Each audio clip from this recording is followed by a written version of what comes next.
Hello and welcome to the English Matura Express, the express to your success. Today we're going to talk about my favorite topic, sports and recreation.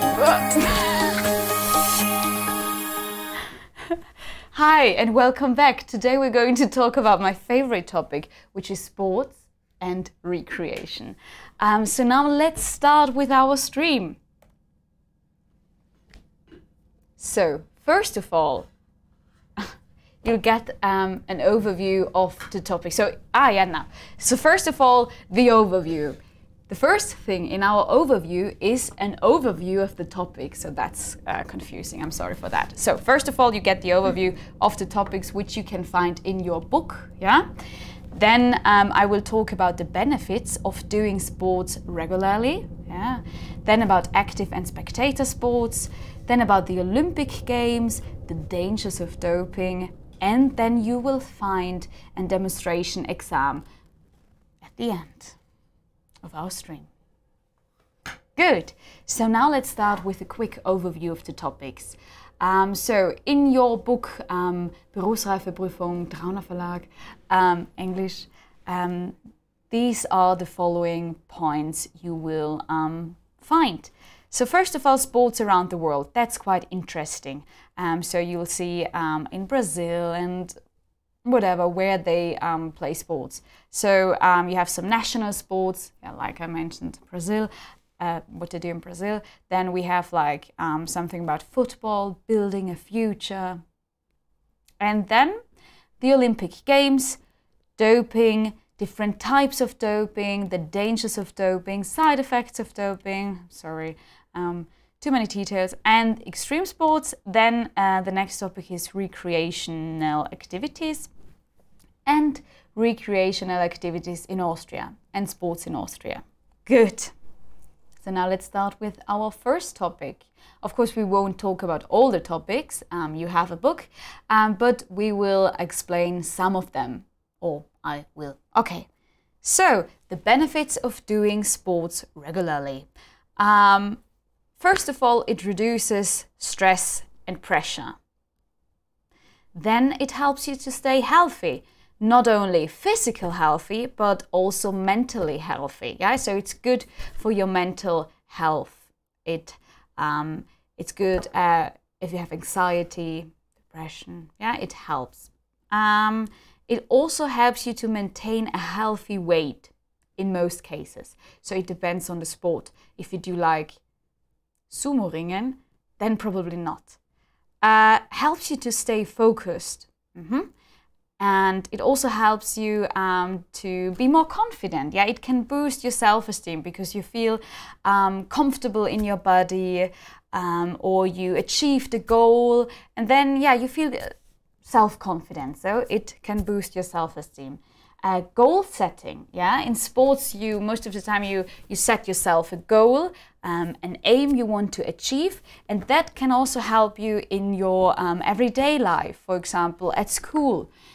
But I don't really want to compare sports with school, because for most people sports is fun and school is not really. So of course it's not the same, but still achieving a goal, that's something you have to do in sports, but also in school.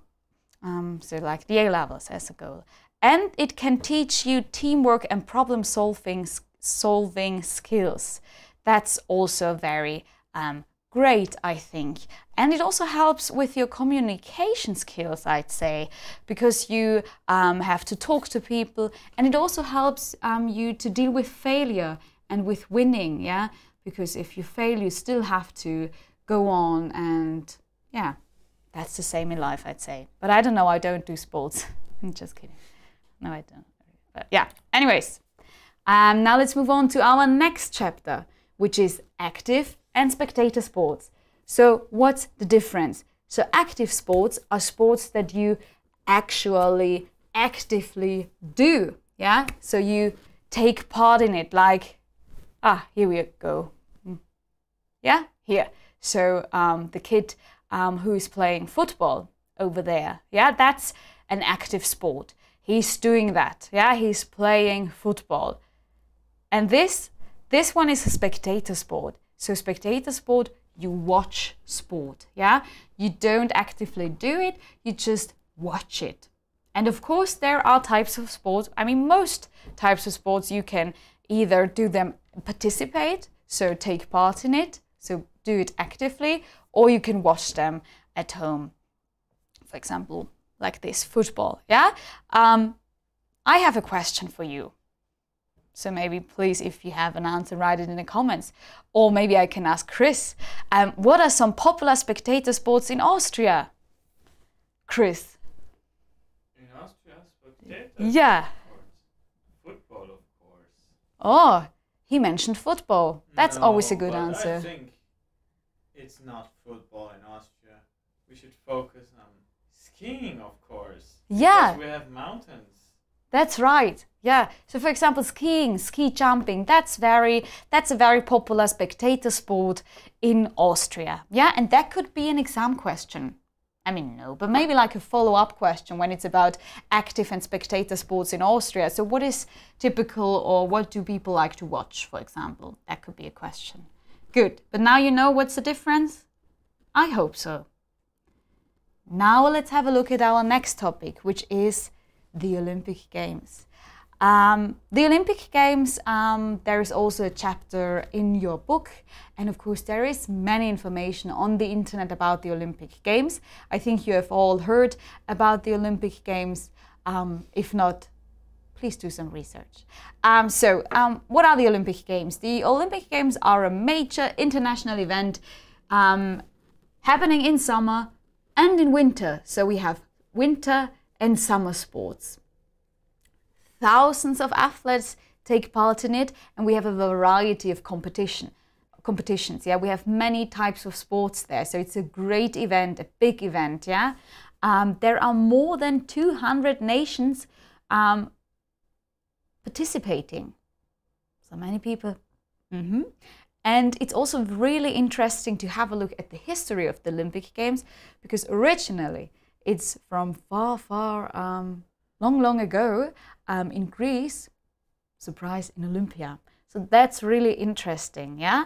And whenever we think about the Olympic Games, maybe you can think of also the rituals and the symbols, like for example, the Olympic flag or the torch, yeah, Fackel. So that's quite interesting. So have a look at this chapter in the book, and I think that's kind of here it is. That's kind of a summary to it. Yeah. So we have like that. We have winter and summer, the big variety of different competitions, the thousands of athletes coming from 200 nations, more than 200 nations. Then we also have something about the history. So that's good to know if you know, okay, it's not like it didn't start like 2 years ago. No. And we have the important rituals. But you can also be like, you can go more into detail when you think about, okay, how is it financed? What about the countries where the Olympic Games are held? Why did Austria, Innsbruck, vote against the Olympic Games in Innsbruck? So that's a quite complex and interesting topic, yeah? So it's not only about, oh, many sports, it's so nice. You can also have a look at, okay, what's the situation then actually like in the countries where they have the Olympic Games. Good. Next topic. Dangers of doping. This is, of course, also a big topic talking about the Olympic Games, doping. So what is doping? When athletes do doping, they want to enhance their performance. They want to be better. Yeah, they want to have some extra powers. Yeah, there are different types of doping. For example, we have stimulants, anabolic steroids, blood doping. So you can use drugs for that, and or blood doping. And there are some more, of course. So that sounds great. So you have more power. Yeah, no, not really. First of all, of course, it's unfair to people who don't dope. And there are also some serious health problems connected to doping. So, for example, liver tumors, cancer, high blood pressure, which can then eventually lead to a heart attack, and so on. So there are many health problems connected to it. And when you have a look at anabolic steroids, there are also some gender-specific side effects, which is also quite interesting and mentioned in the book. So we have, like, for men, shrinking of the testicles, and I mean, who wants that? Infertility, baldness, so there are many side effects, and so on. And for women, growth of facial hair, deepened voice. Yeah, there are also many side effects. Yeah, so that's quite interesting, I'd say. And I have a question again for you about doping, because that's also often, yeah, of course it is on the A levels because it's a topic that you deal with in class, so that's no surprise. Often there is the question, like, should athletes who dope be punished? And if so, how? So Chris, what do you think? Do you think that athletes should be who dope should be punished?